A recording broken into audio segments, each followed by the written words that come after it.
안정은 먼저 발표를 하기에 앞서 복차를 소개해드리도록 하겠습니다.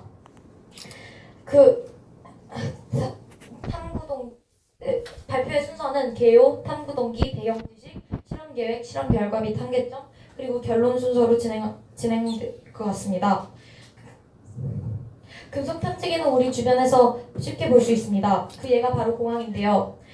이러한 금속 탐지기에는 전자기유도, 멘도리 전류 혹은 와전류와 같은 많은 과학적 원리가 내포되어 있습니다. 저희가 진행했던 이 연구는 금속 탐지기의 원리를 탐구해 여러 가지 변인을 통제하고 이를 통해서 금속 탐지기의 탐지 범위, 세기 등을 알아내어 필요에 따라 보안 혹은 실생활에 활용하는 것이 목적입니다. 저희의 탐구 동기는 이러한데요. 최근 남북 정상회담과 같은 연유로 인해 소위 DMZ로 불리는 비무장지대에 관한 기사가 눈에 띄게 들었습니다. 비무장지대에는 다수의 멸종위기 생물과 천연기념물들이 서식하고 있지만 그와 동시에 남북전쟁 때 매설해두었던 수많은 지뢰들이 함께 있습니다. 이를 보고 지뢰를 해체할 때 필요한 금속 탐지기에 관심이 생겨서 그의 원리를 탐구하고 저희들만의 금속 탐지기를 만들어보고 싶다는 생각이 들어 시작하게 되었습니다.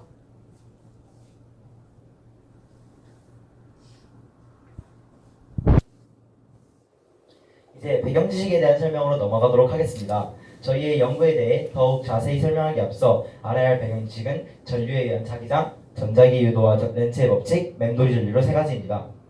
먼저 전류에 의한 자기장은 1824년 덴마크의 물리학자 웰스테드에 의해 발견되었습니다. 이의 내용은 전류가 흐르는 도선 주위에 자기장이 형성되었다는 것으로 볼타전지를 이용해 실험하던 중 도선 가까이에 있던 나침반이 움직이는 것에 의해서 발견되었는데요. 이런 식으로 도선에 전류가 위로 흐르게 되면 자기장이 이 방향으로 형성된다는 내용입니다. 그리고 이 자기장의 방향은 오른손의 법칙 혹은 앙페르 법칙에 의해서 결정되는데요. 여기 그림에서도 보실 수 있듯이 전류의 방향이 이렇게 오른손 검지 방향으로 나가게 되면 자기장의 방향은 내가 내 손가락으로 이 방향으로 회전하게 된다는 그런 내용입니다. 두 번째는 전자기 유도와 렌츠의 법칙입니다. 앞서 말씀드렸듯이 웰스테드는 전도 전류가 자침을 움직이게 하는 현상을 발견하였습니다. 여기에서 더욱 나아가 영국의 물리학자 패러데이가 자기장의 변화가 전류를 유도한다는 사실을 알아냈습니다. 이와 같이 저기 사진을 보시면 이와 같이 코일이 있고 그 주위에서 자기장의 변화, 즉 자석이 움직였을 때 검률계의 전류가 검출된다는 사실을 알 수 있습니다. 그리고 1834년 독일의 과학자 렌츠는 패러데이의 전자기 유도 발견 소식을 접하고 더욱 자세히 연구하여 렌츠의 법칙을 발표하였는데요. 렌츠의 법칙은 이 코일에 생기는 자기장의 변화와 흐르는 전류의 방향 관계를 설명한 법칙입니다.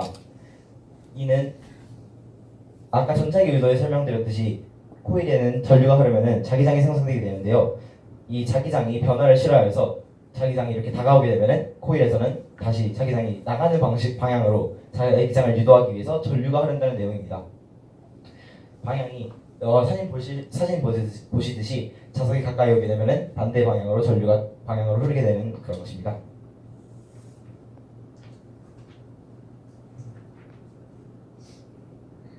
그리고 세 번째로 맴돌이 전류인데요. 맴돌이 전류는 코일에서 아닌 이 금속 자성체에서 일어나는 유도 전류라고 보시면 되겠습니다.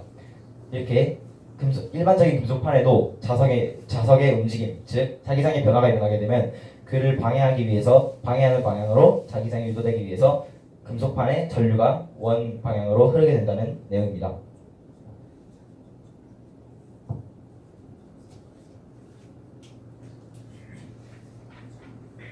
실험 설명에 들어가기 앞서서 준비물을 소개하도록 하겠습니다. 이 사진들과 같이 준비물은 에나멜선, 집게전선, 9V 건전지, 자성체, 전류량 측정기 가능한 멀티테스터기, 자기장의 세기가 측정 가능한 측정기, 네오디움 자석이 있습니다. 저희가 한 실험의 개수는 총 9개입니다. 먼저 실험 1입니다. 지금 보시는 실험 1의 실험 목적은 전류에 따른 자기장에 대한 검증 실험으로 원형 도선, 즉 코일에 전류를 흘려 자기장을 검출하는 것입니다. 이 사진은 실험 1의 계획 해도조입니다. 저희는 실험 1의 실험 계획을 이렇게 세웠는데요. 먼저 에나멜선을 50회, 지름을 30mm로 감아 코일을 제작하고 두 번째, 에나멜 선 양끝의 피복을 벗겨줍니다. 세 번째, 에나멜 선의 양끝에 9V 건전지를 연결하고 네 번째, 스마트폰의 자기장 센서를 이용해 코일의 자기장을 측정하는 것입니다. 지금 보시는 슬라이드는 실험 일의 결과를 보여주고 있습니다. 보시다시피 평상시에는 자기장이 188 마이크로테슬라로 측정됩니다. 이것은 지구의 자기장이라고 볼 수 있습니다. 이때 원형 코일을 접촉시키자 자기장은 334 마이크로테슬라로 측정됨을 확인하실 수 있습니다. 저희가 이 실험을 통해 내린 결론은 코일의 전류가 통하면 자기장이 생긴다는 것입니다.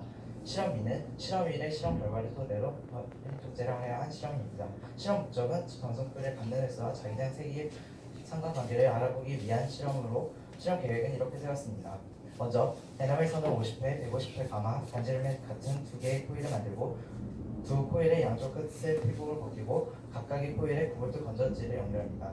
마지막으로 두 코일의 자기장을 측정합니다. 실험 2의 결과는 이렇게 되었습니다.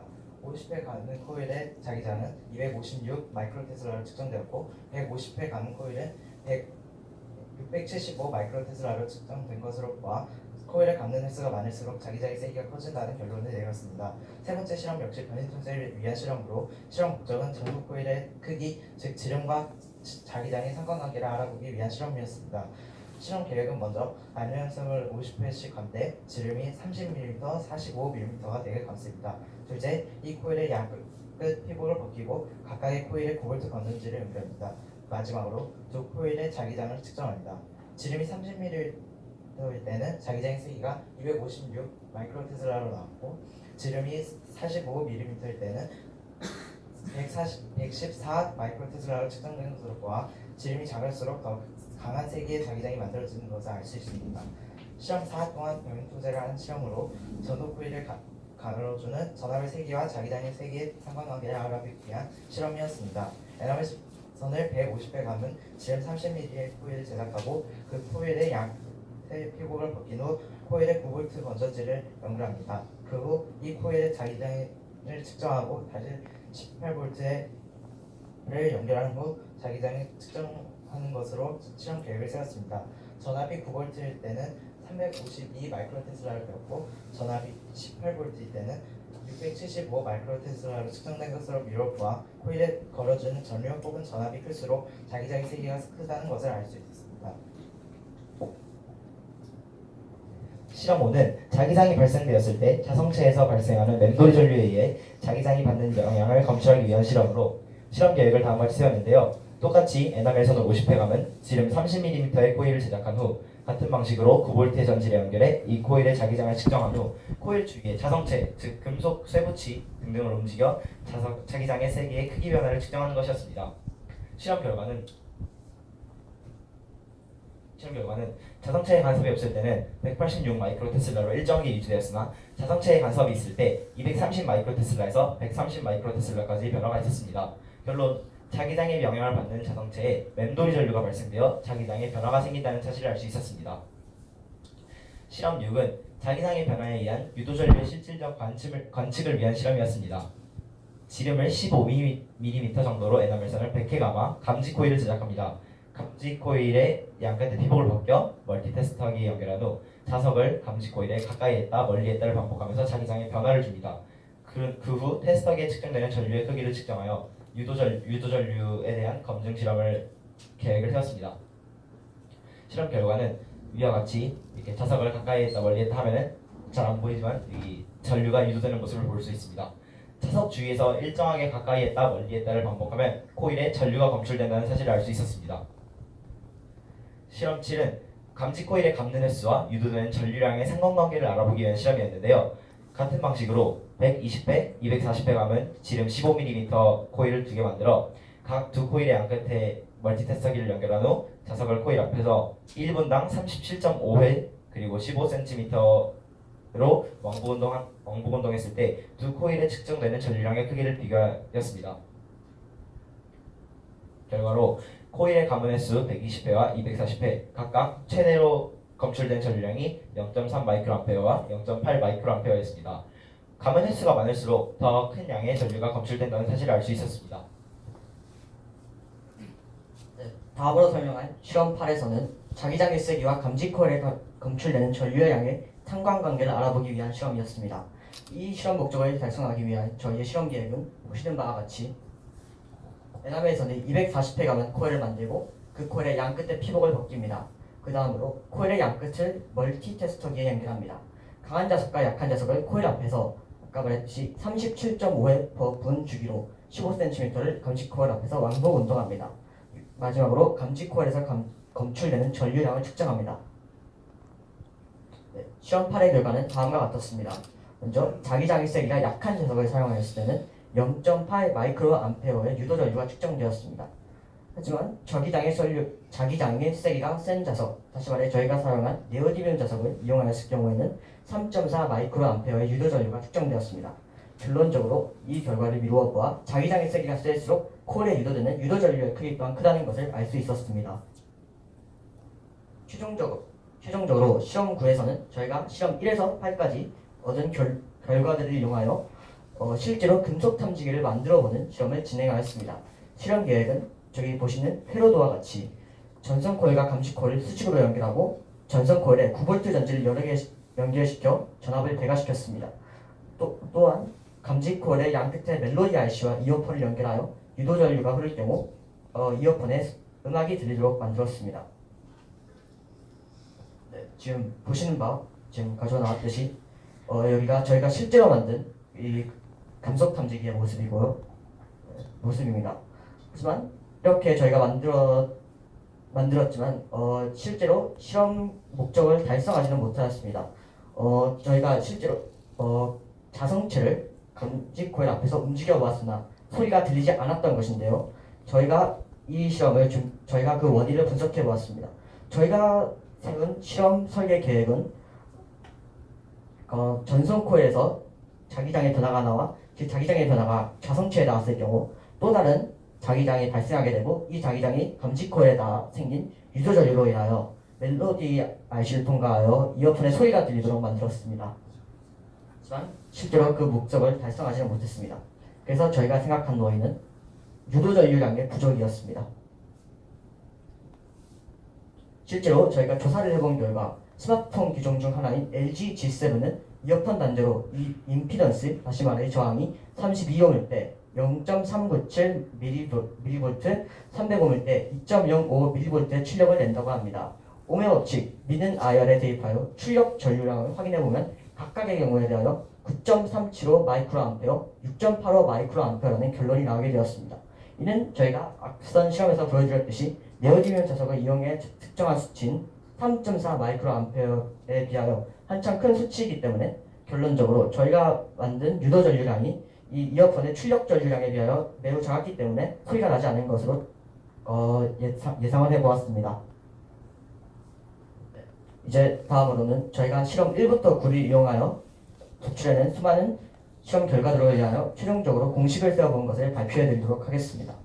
저기 보시는 바와 같이 저희는 전선 코일의 감는 횟수를 라지 N, 반지름을 라지 R, 코일에 흐르는 전류량을 라지 I, 그리고 자기장의 세기를 라지 B라고 넣었습니다. 지금 보시는 바와 같이 이 자기장의 세기는 코일의 감는 횟수에 비례했고 이 세기는 또한 반지름에 반비례하였습니다. 그리고 이 자기장의 세기는 코일에 흐르는 전류량의 세기에 비례하였으므로 저희는 다음과 같이 B는 비례상수 Z를 이용하여 Z 곱하기 R분의 NI라는 공식을 유도할 수 있었습니다. 다음으로는 똑같은 원리를 감지 코일에 적용해 봤는데요. 지금 보시는 바와 같이 저희는 감지 코일의 감는 횟수를 스몰 n, 감지 코일에 흐르는 유도 전류의 세기를 스몰 i, 그리고 자기장의 세기를 라지 b라고 놓았습니다. 그럼 보시는 바와 같이 유도 전류의 세기는 감지 코일의 감는 횟수에도 비례했고 감지 코일 주변에서 움직인 자기장의 세기에도 비례했습니다. 따라서 저희는 비례상수 q를 이용하여 유도 전류의 세기 i는 q 곱하기 bn이라는 식을 만들어내었습니다. 앞선 결론에서 b에 관한 공식을 구하였으므로 여기 대입하여 보면 i는 qz 곱하기 r분의 ni 곱하기 스몰 n이라는 공식을 얻을 수 있습니다. 근데 qz는 모두 상수이므로 하나의 비례상수 p로 묶어보면 결론적으로 i는 p 곱하기 r분의 라지 n 스몰 n i라는 식을 얻을 수 있습니다. 저희가 선출해낸 금속 탐지기의 원리를 이용해서 도난 방지기를 만들어낼 수 있는데요. 이 도난 방지기는 실생활에서 여러 곳에 쓰일 수 있습니다. 그중 한 곳이 고가의 물건을 보관하는 곳입니다. 여기서 고가의 물건을 보관하는 곳이란 보석상이나 금고 같은 것을 얘기하는 것인데요. 이 금속 탐지기의 원리를 이용한 도난 방지기는 이 고가의 물건을 보관하는 것에 폐쇄회로 텔레비전, 즉 CCTV와 같이 천장에 붙여둔다면 보다 효과적으로 도난을 방지할 수 있습니다. 또 두 번째로 쓰일 수 있는 곳은 박물관인데요. 박물관에는 역사적으로나 문화적으로나 매우 큰 가치를 가지고 있는 물건들을 보관하고 전시하고 있습니다. 그만큼 보안이 매우 중요한데요. 금속 탐지기의 원리를 이용해 만든 도난 방지기를 설치해 놓는다면 가치가 큰 유적들을 더욱 효과적으로 보호할 수 있습니다. 이를 위해서는 넓은 탐지거리와 강도가 필요한데요. 이렇게 하기 위해서는 고밀도의 전송, 그리고 감지 코일, 그리고 고전압이 필요합니다. 그러기 위해선 전송 코일의 지름을 작게 하고 전류량을 늘려야 합니다. 세 번째로 쓸 수 있는 방법은 소형화하여 보급하는 것인데요. 요즘에는 대부분의 물건에 금속 물질이 붙어 있습니다. 또는 섞여 있는데 또한 보안 역시 중요해지고 있습니다. 만약 도난 방지기를 소형화하여 보급한다면 이는 사물함이나 책상 서랍 같은 것에 놓았을 때 도난을 보다 쉽게 알리고 방지할 수 있는 방법이 될 수 있습니다. 또한 도난 방지의 목적뿐만 아니라 동전과 같이 금속으로 되어 있지만 작아서 찾기 어려운 물건들을 쉽게 찾을 수 있도록 도와주거나 학습용 교구로도 사용될 수 있습니다. 이를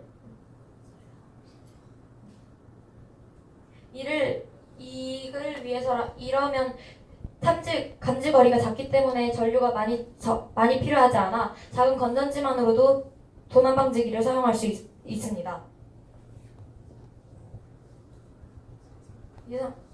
이상으로 저희 사조 발표를 마치겠습니다. 감사합니다.